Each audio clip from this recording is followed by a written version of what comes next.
एक समय की बात है। एक सुंदर गांव में एक किसान रहता था जिसका नाम मोहन था। मोहन न केवल अपने खेतों में मेहनत करने के लिए जाना जाता था, बल्कि उसकी ईमानदारी और सत्यनिष्ठा के लिए भी प्रसिद्ध था।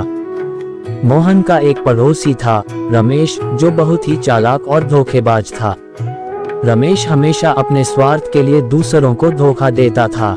एक दिन रमेश ने सोचा कि अगर वह मोहन को फंसा सके तो उसके खेत भी हड़प सकता है। उसने एक योजना बनाई और गांव के सरपंच के पास गया। उसने सरपंच से कहा कि मोहन ने उसके खेत से सोना चुराया है।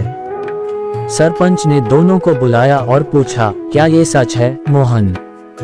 मोहन ने साफ साफ कहा, नहीं सरपंच जी, मैंने कभी भी ऐसा नहीं किया।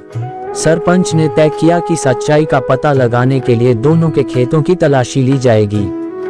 रमेश ने अपने खेत में पहले से ही कुछ सोने के सिक्के छिपा दिए थे ताकि मोहन को फंसाया जा सके।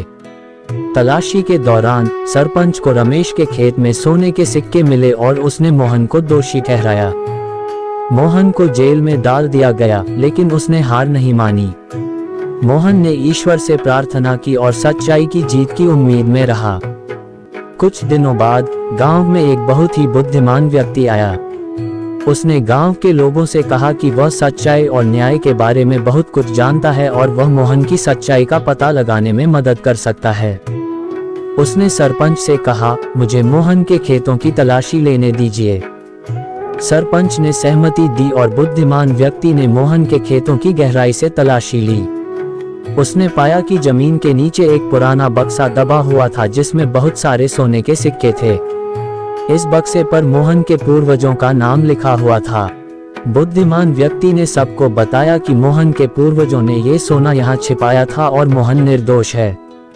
उसने रमेश की चालबाजी का भी पर्दाफाश किया और रमेश को सजा मिली। गांव के लोग मोहन की ईमानदारी और सत्यनिष्ठा की प्रशंसा करने लगे। मोहन ने सच्चाई की जीत का सबसे बड़ा उदाहरण प्रस्तुत किया और गांव में फिर से शांति और विश्वास लौट आया।